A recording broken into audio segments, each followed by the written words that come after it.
Indepth Arts and Care podcast, where creativity meets compassion, is a captivating podcast that invites listeners on a journey of exploration where the transformative power of art and the art of caring collide.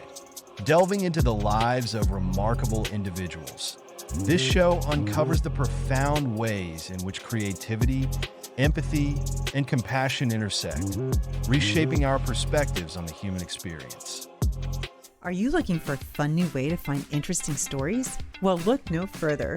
Welcome to No Strings Attached e-News.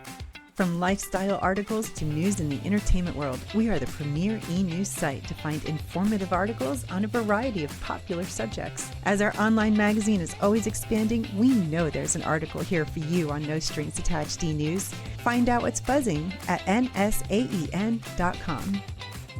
Good afternoon and welcome to the Indepth Arts and Care podcast. I'm your host, Michael B. Judkins, and I'm glad you are here with me and I'm here with you. I have a very special guest on the podcast today, an amazing gifted artist that I was introduced from his work and just obviously fell in love with the visual and the mission that he does in his artwork and want to get to know him a little bit more. So Christopher the Black Davinci, welcome to the Indepth Arts and Care podcast. I really appreciate it. Thank you so much, and it's an honor, and this was great. Thank you so much, sir. I really appreciate it. No problem. Yeah. So let's dive first in it. So, why the name Black Davinci? Oh, that's funny. That's a good one. So I got the name in my cubicle at Apple. Oh, look at that. 2005, I got hired at Apple, and I was an iPod salesman. Okay. Right on the phone, making $12 an hour, and I've always, drew at the desk. And so a couple of my friends were like, "Man, this is really nice stuff. This is pretty good. Do you have a website?" And I'm like, "No. Let's help you build one." Really? And so they helped me build a website. It was a program called iWeb. Okay. And it's long gone now, but they built it. They're like, "Okay, now you need a cool nickname." And so everybody on the team was like, "Okay, Black Leonardo, Christopher Williams." That's basically, there's a singer named Christopher Williams. Yes. Don't wake me, I'm dreaming. That was my song. Oh, yeah. The New Jack Swing era. Oh, yes. And they went through all these names, and then finally someone said, "The Black Davinci." Yes. And then it stuck. Yeah. And then everyone in Sacramento, in my hometown, anytime I did a con or did some sort of art event, they always scream, "Hey, the Black Davinci!" And it just stuck. So which was really fun. I love the birth of the name. Because I love the fact that it was also collaborative in nature. Yeah. Right? And that other people seen your talent. Yeah. And wanted to say you need a name, right? Kind of like a stage name when you're thinking about a musician. Yes. Right? You're identified with that name now. Yeah. So as a visual artist, describe how your art transforms into the world. Like, I work a lot around a visual artist. Are you more contemporary, modern, abstract? What is your definition of your art? It's kind of hard because I focus on the figure. Yeah. I focus on the portrait. I love black skin. Yes. I really study the nuance of black skin, and so it's a mixture of figurative, or just like this piece here, realism in space, and then I'll turn around and sometimes have the figure abstracted, but it has to do with the figure, so it's more figurative than anything else. But I'll add little elements of surrealism, abstraction, but I am what you call contemporary, and then Afrofuturistic.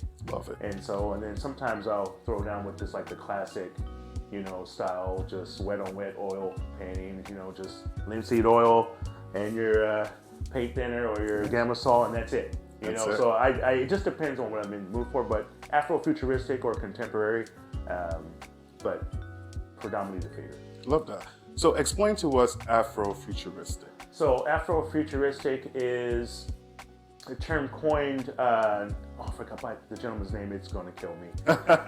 When you get on the interview, you're like, "Oh, yeah, I got on this," and I'm like, "Oh, it happens to me too." But, oh man, I want to say it's Tallahassee Coach. It was someone who termed the name Afrofuturism in the comic book sense, that it's like a utopia. You're trying to predict the black body in the future and create some sort of sci-fi element to it, like you're godlike, or you're a spiritual being, or you're an avatar. Was it Janelle Monáe did it best in her Android album, where she Okay, that's yes. considered Afrofuturism. Interesting. I didn't even know that. Yeah. I mean, she went back to that old school film that had to do with Metropolis, Yes. and black and white. So she went back there, but she made it hers, and it's a black body, and it's spiritual. So it's phenomenal. And so I embody that because I want to put the black body in like this space of just aura or essence and levitation, and just embodies this futuristic spirit of being free. Yeah, I like that concept. I didn't even know the full explanation of Afrofuturistic and what does that actually entail, right? Yes. Because as a creative myself, sitting next to another creative, your medium is a little bit different from my medium, but there's a lot of cross interpretation, I would say, in between the two, versus film and art. Yeah. When you think of Afrofuturistic style, how much is that is really represented in today's world? Ooh. In the comic book sense, a lot. A lot. A lot of black creators, there's like Robert Love, for example. He's a gentleman in Sacramento who created this young boy who's like this android in this utopia called Number 13. It's crazy. And so he's doing that. Black Panther would be considered. Now with the new writers and all that stuff, and when Stan Lee handed the reins to a lot of the black creators, they added to it. Let's see, who else would be like? Who else is doing it? There's a number of artists, but more in the sci-fi sense. In sci-fi. Sci-fi anime. There's a lot of black animators out there. Disney is coming out with this Afro animation. Wonderful. So and Disney at that. Yeah, Disney at that with the whole DEIA thing. Interesting. But they're launching that, which is cool. So they're really putting the black body in on screen in the books, and just without any ties to any racism. It's just us being us. Wow, that's wonderful. Yeah. Well, thank you for sharing that. And Yes, sir. when you think about art and how I think about it, what was your formal education? Did you have any formal education in art, or was it something that you felt you naturally went into? Well, when I was a kid, I got stabbed when I was a kid. 10 years old at Modesto, California, predominantly like white church. I was protecting a young black woman, and so I was into sports. I was not even thinking about art. Really? But until that injury happened, and my dad saw that I couldn't play video games, I couldn't run around like the other kids because I would knock the nerve out of my bone. He goes, "Hey, let's try some drawing. Let's do some art." So that was a form of art therapy there. That's right. Yeah, and That's so right. I started drawing people. I started, drawing characters. Spider-Man was always my favorite, and then turned around and started doing portraits. So I had that in me because of the injury and that form of therapy. Growing up, I've always wanted to do art, and so I was like, okay, I want to do this. And so 19 years old, I was too immature in college, so I decided to go to work, came back, and then I got my BFA at San Francisco Art Institute. Wonderful. And then my master's. And so I'm classically trained painter, and now I teach at Moore College of Art and Design. Look at that. Yeah. Look at that. From a trauma Yes. to a parent's intervention Yes. to your dream. Yes. That's amazing. Yes, sir. That is amazing. Yeah. Have you ever shared that with your dad in the sense of how it lined up for you and where you at from that one interest your dad seen to motivate his son? I never shared it with him, but he saw it. Yeah. Yeah, before he passed, he was like, I'm very proud of you. Yeah. That's what he said. I'm proud of you, son. I'm your biggest fan. Yeah, like, even though he couldn't go to a lot of the events because he was working, but he always made time to tell me, like, I'm proud of you. I'm your biggest fan. And that's my wife. Sorry. No worries. Hopefully we can edit that out. But yeah. So biggest fan, and yeah, it was awesome. My mom was always supportive. She took me to events. She made sure I had my first art show it was Broadway Music Festival, 2004. That was the first time I've ever really showed my work in public. And from there it was boom. So, love that. Yeah. Love that. Yeah. So he's always been supportive. That's wonderful. That's wonderful. Who are some of your influences in the art world? Ooh. So if we want to go classic, yes, I will go John Singer Sargent, because the way he painted the portrait, the way he painted the figure, the garments and all that stuff was just fast and just beautiful. If you want to look at a couple people modern day, let's go back to Harlem Renaissance. Aaron Douglas, because Aaron Douglas is just phenomenal. Yeah. And the way he glazed the circles, and he did the figures and the black figures in space and with the shadows, so that was just like beautiful. But then you want to go nowadays, Amy Sherald. I love Amy Sherald. Just the cool color palette that she uses, the large black figures in space, representing all genders, all genres, and it's just beautiful. Wonderful. Yeah. Wonderful. Now, I know that you said that you teach as well. Yes. In the arts.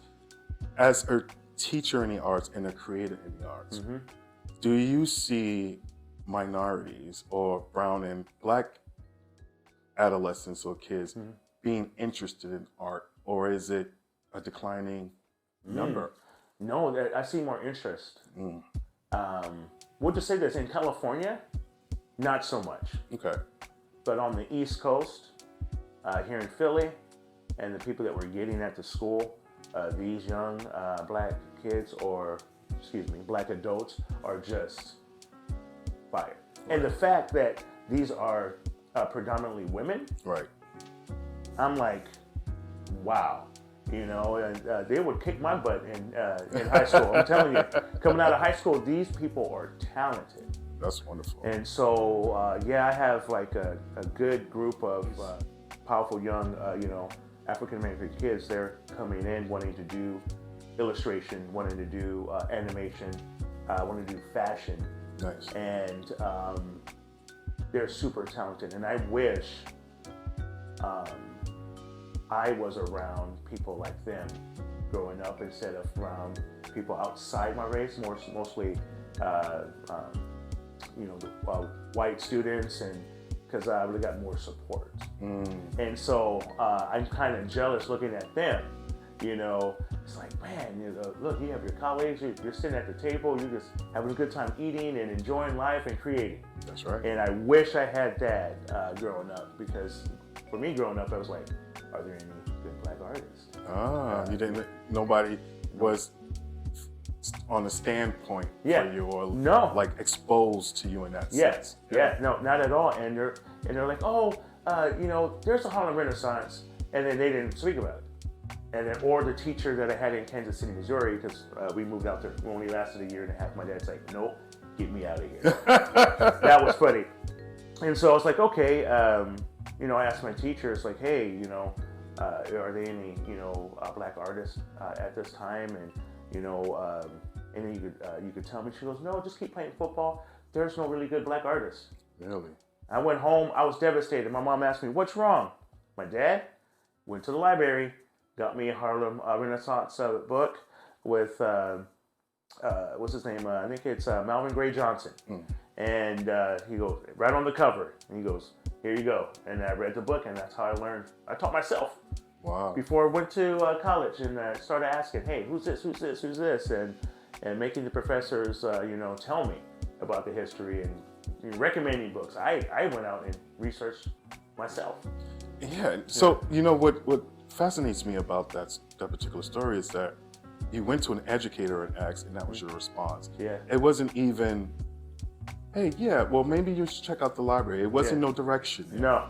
And that's an educator. Yeah. So you yourself as an educator, how do you see that? How do you comprehend what that educator did to you? Oh man, I was just like, maybe they didn't know. Maybe they felt uncomfortable. Good point. Maybe they're like, I don't, I'm only teaching this syllabus because this is what the school told me to teach. Yeah. And so I was like, all right. And so what I'm doing now, if anyone were to ask me, do you know this artist or have you, I would, if I don't know, I'm gonna look it up. Yeah. And I'll see who, and nowadays with the internet, you can see who they're friends with on Instagram. That's right. What music they listen to, and their whole bio is on there. And so I'll research. Good. And then I'll recommend similar artists and things of that sort. So like at school, I'm getting educated all the time. That's on, right. On people who I don't know. So which is great. So it's a constant give and take. And I don't know. I want to be there for them like my professors weren't there for me. Right. So right. and it's that give back. It's that give back. Now there are some good professors in my. I don't want to say all my professors were bad. There are good professors that really helped me out. For example, Kehinde Wiley went to the San Francisco Art Institute in the BFA. Okay. His professor is Jeremy Morgan, who is this awesome Englishman that went to the Royal Academy. Wonderful. And so he taught Kehinde how to use color, how to mix color. And Jeremy Morgan is mostly abstract. Kehinde is mostly figurative.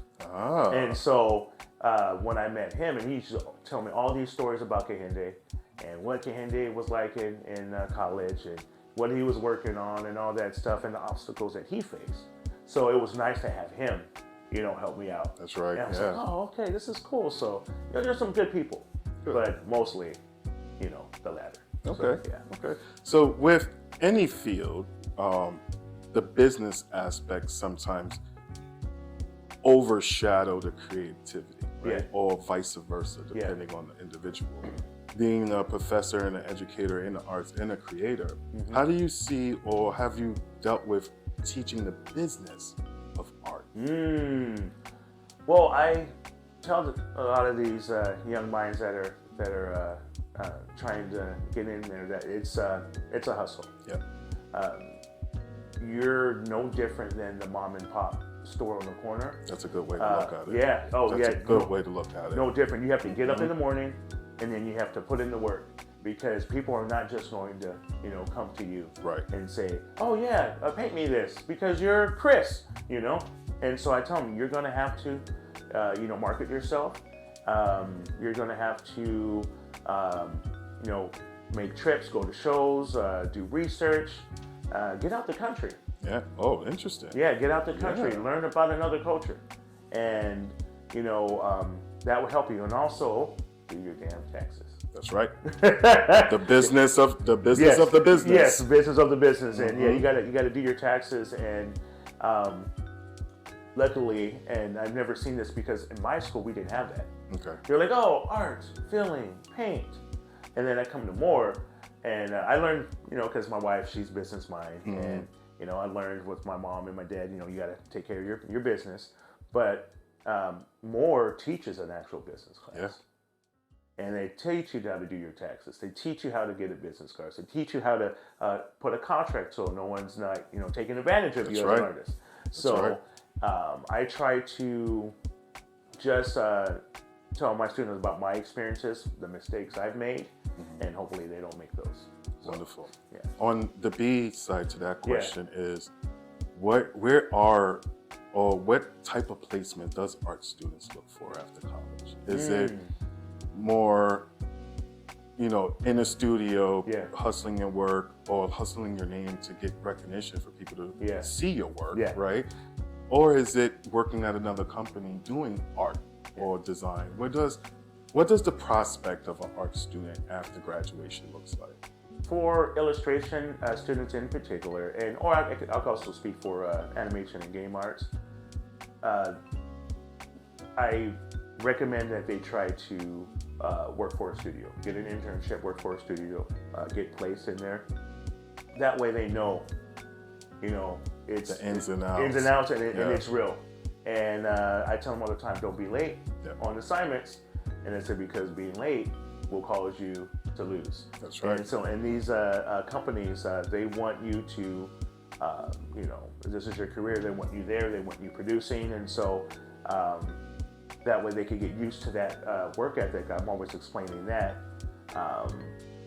For those who want to, you know, be an entrepreneur, be in the studio, and that, again, I'm just like, okay, you want to do that? This is how you do it. Yeah. And 9 times out of 10, you know, you're going to go months without money. And so you got to save. Yeah. You got to plan. So, you know, you may have to get a side job. Yeah. So be prepared for that, because not all of us are going to hit out the you know, gate and be a Canadian Wiley and then be Cheryl. I agree. And so, and you know, they're blessed and with their talent, but you have to. Canadian Wiley stop now, he'll be good, but then people will forget. That's right. After a while, they're like, who that? And then he comes back in, it may be a little bit harder. You know, so tell me, you always got to work. Yeah. So that first impression really means a lot then. Yes, it does. Yeah. Yes, it In does. certain industries, it's, you know, you hear that, oh, don't worry about first impression. But in the creative arts, and each medium in the creative arts, that's a big factor in where you go sometimes. Yes, yeah. That introduction, that work ethic, right? Yeah. Meeting those deadlines. Your first art piece that you sold. Oh, yes. The first art piece that I sold was of a Black woman, I forgot her name, she was head of Essence magazine, and she shaved her head. So I'm like, oh, I want to paint that. And she had the big hoops on there. She's turned like this, big hoop. So I did this watercolor, Payne's gray watercolor of her, and sold it for $200. It was the happiest day of my life. And I put Black is beautiful, Black is strong, Black is courage. And I just kept going around the hoop. So you used to have all these words that looped around her. Oh, wow. And really awesome typography. And all by hand. And that was the first piece that I sold. Wonderful. Yeah, that was like really awesome. 2004, that was at the art show. So, funny story, I have to tell you this story. So, I was shy, and I wasn't talking to anybody that came to my table, and I'm just painting. And so my mom was like, Chris, you should say hi to people. Yeah. Just wave, right? And so I'm like, okay, you know, I'll do it. And my dad's like, stop explaining. Chris, do you like money? I'm telling my dad, old school, man, do you like money? Well, you better go get it right now. Yeah, he goes, obviously you don't, because you're not saying hi to people, so, you know, don't waste your time, Ava. That's what he said. Don't waste your time, Ava. Let them do it. And I'm like, no. And so I started. I was like, hello. Anytime someone, hello, you know, and so, and lo and behold, that's when I sold my piece. Look at that. Yeah. Look at painting. that. I'm like, oh, how are you doing? Hey, is this your work? Yes. Oh, wow. I like this piece. How much is it? $200. I thought that was a lot, right? And they're like, no problem. Cash, or do you want card? I have my device. Boom. Love it. Yeah, it was great. Love it. The interesting part about that story is that you hinting on something that we just talked about, that work ethic, and that hustler, as far as getting your name and work out there, right? Yeah. Because communication is extremely important in any industry, whether it's professional or personal in your life. Yes, sir. How do you recommend, or how do you suggest to your students how the best way, and yourself, the best way to market yourself? Ooh.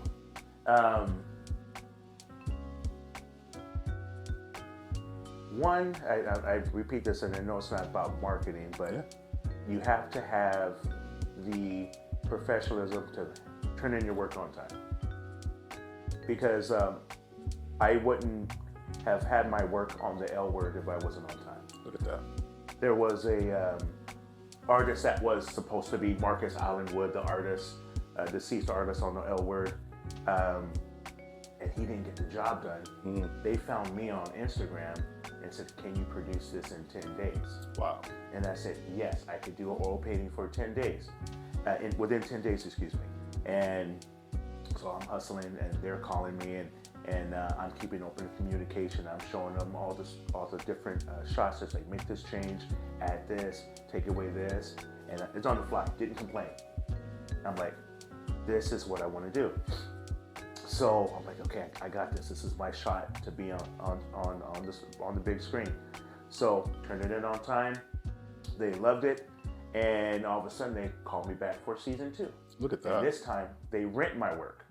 I didn't even know you can do that. Yeah. They rent my work, and then they put it up, and they create a whole gallery scene, all because I was on time, all because I didn't complain, and I just worked. I saw the opportunity, and I'm like, I'm gonna do that. And so it was really great. Jennifer Bills, we'll have brief conversations on Instagram. I'm like, hey, how you doing? I'm doing good, blah, blah, love your artwork. And she likes stuff. And I'm like, oh, Jennifer Bills, I love you. And so, that wouldn't happen if I didn't turn in on time. That's right. The other thing is, when you're marketing yourself, show your work. Even if it's a horrible sketch. People want to see the process. Yes. If you're going to be on the show, tell people what you're doing. Just very casual. You don't have to post all the time. I barely have that many followers, right? And so I'm just like, just do it for the love of artwork. That's right. And sharing. Yeah. Yeah. And so you're always going to have friends or family that support you. You're always going to have someone that's going to like it and on your post. And so just, tell your story. Be you. Be truthful. But most importantly, be on time. Yes. Yeah. Wonderful advice. Wonderful advice. I think the transparency in that gives an individual the reality of the business you're about to get into. Yeah. And it also gives you the reality of what you need to do personally for your own professional and personal development. Yeah. Right? Yeah. Because if you have a shy individual, guess what? You got to break out of that. Yes, that's right? true. Yeah. And if you want to sell your artwork, guess what? You have to say hi. Yes. Right? That's and you true. have to, and when you're in the art gallery and people walking by, you got to be at least able to explain to them what your artwork is. That's 100% true. You don't want to be like, oh, my artwork is just art. And yes. And then do this, and then it's like, no, draw them in. Draw them in. Yeah. Yep. Yeah. And then pull it. Explain why you use a particular color. Explain why you have the dandelion blowing in, and why this figure is here, and why 2 circles, and what does the circles mean. So you have to explain. So a lot of people don't want to do that, and I think that's lazy. I love that. Well, easy segue right into this beautiful painting you have before us. Yeah. Tell us a little bit about this painting behind us. Okay, yeah. So this is part of one of 4 big paintings that I'm doing for Alameda Wellness Center. They're going to be doing a lot of therapy and rehabilitation Wonderful. For unhoused individuals, and also sex trafficking for young women. That's a safe haven to get them back. Oh, wonderful. Yeah, so it's wonderful. It's cool. So they asked me to do some sketches, so I came up with 4 different seasons, and this is summer, and I wanted a young black woman blowing a dandelion, and a lot of people think dandelions are weeds, and they think unhoused people are just less than, and they're cluttering their weeds, right? Oh, that's a good concept. Yeah, and the dandelion is not a weed. The dandelion has healing properties to it. You can put in tea and all that. You can make a wish, right? And so she's wishing for a better future and a better tomorrow. And so I wanted her to blow the dandelion, and then we have the ladybug here, which is like for good luck. And then you have the circles here, like representing like the sun, the heat and the sun. You have these nice lavender and purple waves, which I wanted to her with her skin tone. These are the colors that I actually use for her skin tone. Love it. To be like her aura. You have poppy seeds, the California poppies that are abstracted, and then these are sound bars of the ocean. So when you hear the sound of the ocean, and you have the sound waves, so these are the sound bars that I wanted to depict. So that's beautiful, and thank you for describing this lovely piece thank you. behind us. Where will people find your work at? Oh, so you can find my work at theblackdavinci.com. That's my website, and or Instagram at see Black Davinci. So that's where you can find my work. Well, this was great, Thank Christopher you. the Black Davinci, and I'm so honored to meet you in person Oh, and for you to share this time with us here on the In-Depth Arts and Care podcast. Yeah. And all his links will be attached to the episode when it's out, so you can look up the Black Davinci and get some work and go out there to support all the wonderful things that he is doing in the community and his artistry. And with the students that he's working with, because remember, we have to teach that next generation, right? So I love that. So Christopher the Black Davinci. Oh, thank you so much. Thank sir. you I really again. Appreciate it. Yeah, Yes. I really appreciate it. This is And awesome. we'll see you next time. In-Depth Arts and Care podcast.